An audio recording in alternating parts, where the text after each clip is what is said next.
Good morning, Justin. How are you this morning? Good morning. I'm good. How are you? Good, good. Justin, let's start with who you are and what district you're running in. Absolutely. So my name is Justin Sanchez, and I'm running to be the next city council member of the 17th Council District, including the neighborhoods of Melrose, Morrisania, Crotona Park East, Bronx River, Longwood, Hunts Point.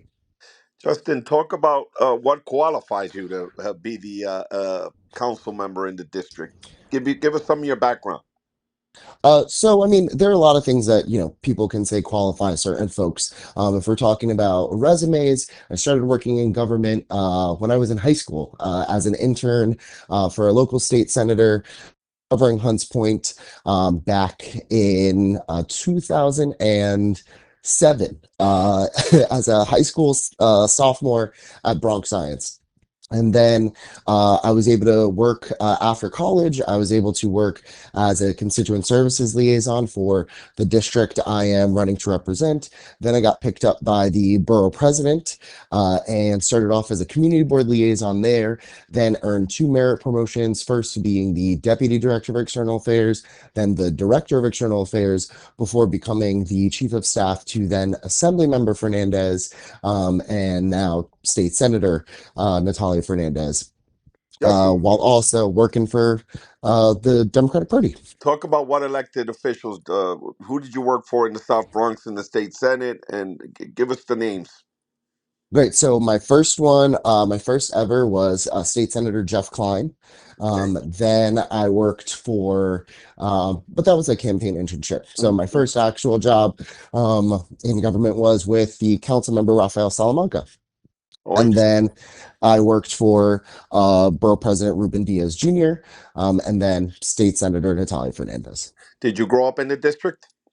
Grew up, yeah. I mean, depending on the lines changed every 10 years. So it used to be most of the South Bronx. Now it changed a little bit, but yeah, around two or three lines outside the district all the time.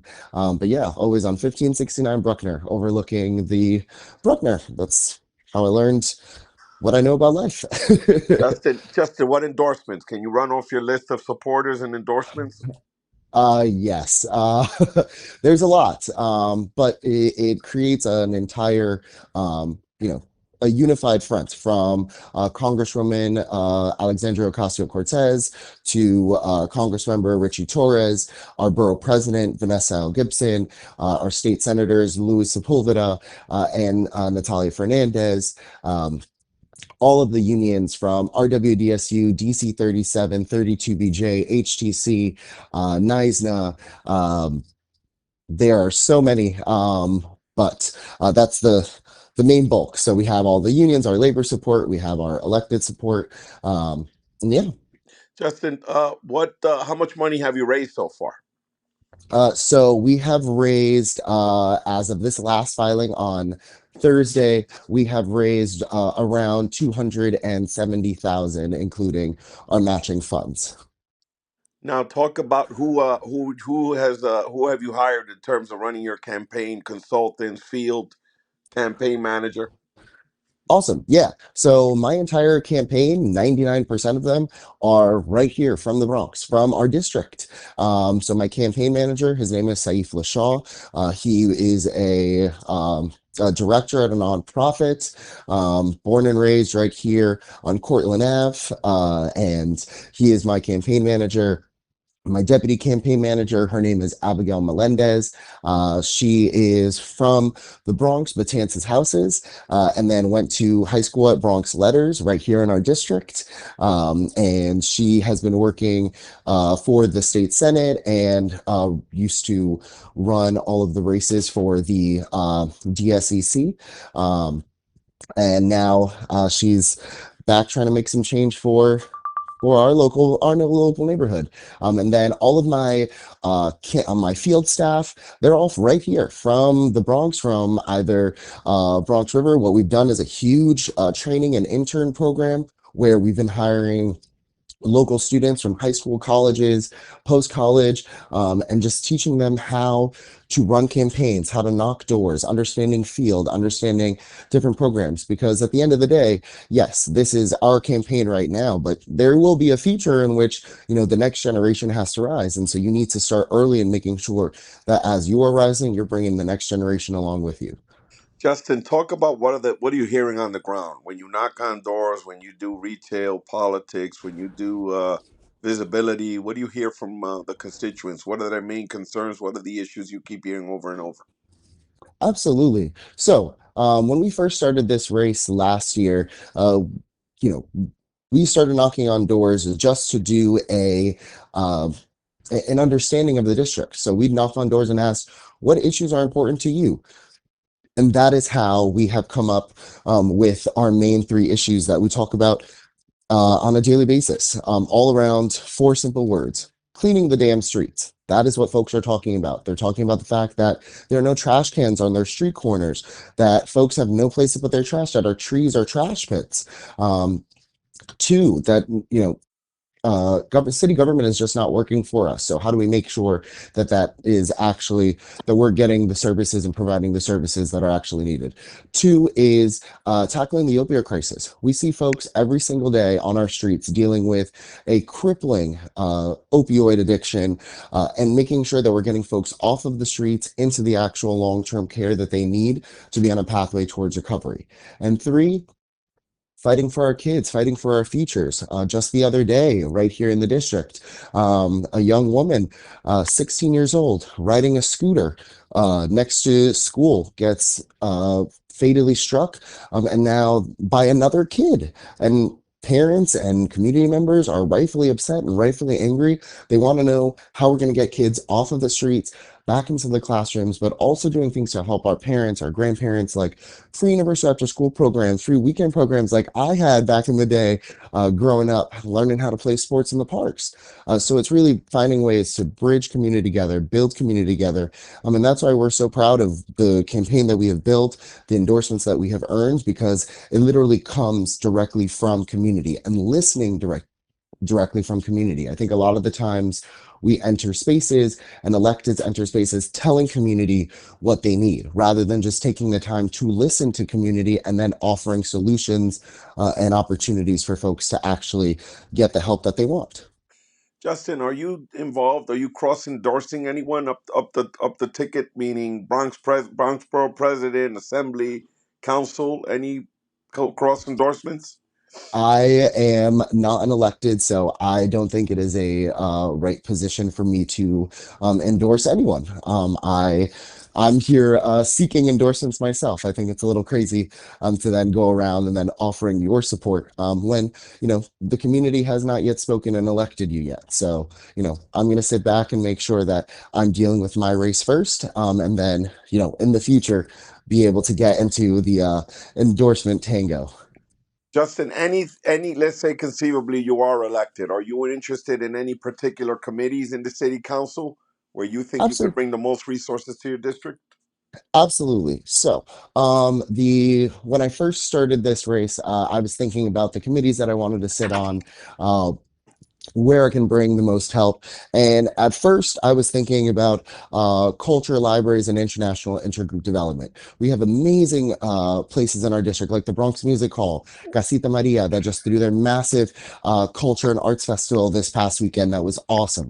Um, but there has never been a Bronx lead of that committee. However, I also know that that committee is going to be very, very highly contested. A lot of folks are going to want that, especially with all of the great events that we have coming up in the city over the next few years. So my backup to that also is to be the chair of sanitation. I'm running on four simple words: cleaning the damn streets. And so what better way to make sure that that's happening, that we're holding folks accountable and actually bringing as many resources as possible to our communities by chairing the sanitation committee. Justin, what would you do on day one? Three things if you're elected. What are the first three things you'll do? The three things are already on a list. So, what we have been doing since the start of this campaign is we've asked the community to get involved. On the bottom of my website, sanchez2025.nyc, there is a telephone number and an email address on there. We have asked community members to send us photos, to send us texts of things that you're seeing in the community immediately, so that on day one we get right to work. So we have places where we have to do immediate trash cleanups. We have places that I immediately have to talk to sanitation to make sure that I'm giving them the funding and resources to bring back our trash cans. And the third thing is basically just getting out into the streets and actually just cleaning up, going from parks to parks to parks, getting our parks cleaned up, getting our streets cleaned up. If I have to bring out a broom and a shovel myself, I'm happy to do that. It's about making sure that we're showing that government can actually work for folks and that there are people in government that truly care. Justin, talk about your best day on the campaign trail. Hmm. There are many. Every day on the campaign trail has felt like a good day because I get to do something that I love, which is fight to give, my community opportunities. I think my favorite day, best day on the campaign trail. Hmm. I think my best day on the campaign trail, honestly, that I've loved so much is the day that we launched. It was the start of a new chapter. It was the start of a new experience and a new journey. And I can say that up until today, June 2nd, 2025, that the race that we have run so far, I am so, so proud of. I can wake up and go to sleep every night knowing that every single day we have done something to leave it all on the field. And as long as I continue to wake up every day, hopefully, I can wake up on June 25th, yes, as your next council member, but also just being proud of the race that we have ran, the things that we have been able to do, and the level of commitment and just dedication that we have shown throughout this entire experience. So I think every day has been a good day, but I think, nothing will ever change that moment when, this officially became real. Toughest day on the trail. Ooh, toughest day on the trail. Um, The toughest day on the trail was um, January. In January, so 2 years ago, now 2.5 years ago, my father randomly passed away from a freak heart attack. Um, I had been on the phone with him the day before, and I was supposed to go pick up mail, but I was running behind doing errands, and I was like, "Hey, Dad, can I just come pick up the mail from you tomorrow?" Sure. Great. So I go, uh, hang up the phone with him. The next phone call that I get in the morning is the phone call that my dad had passed away um, at 5 in the morning. And going through this experience and not having him around has been one of the hardest things that I've ever had to do. And so when his 2 year anniversary of his death happened in January, it was a really, really, really tough day. Just because you want to share all of your ups and your downs with the people that you care about the most. And so not to have your dad there, and I know like many of us that have lost parents, there is no quick fix to that. There won't be a time that I can just, call him on the phone, shoot him a text. But you just have to always remember that they're here with you, that they're here protecting you and guiding you. And so that was the toughest day for me. But it also makes me reflect on how special and lucky I am to have had those years, and for him to have helped put me in a position that I'm able to do this now. My grandparents came here as immigrants, one from Dominican Republic. My grandfather came here from Puerto Rico. And it's just being able to show them what we can do in 2 generations to make our lives and the lives of our community members a better place. Justin, favorite place in the district, either to have a cup of coffee, to lounge out, or to have a good meal. Seis vecinos. Absolutely. Seis Vecinos is one of like the only places in our district that has outdoor seating. The food is spectacular. The drinks are incredible. Just if you order the mega jumbo drink, be prepared. Order at Uber, pre-order.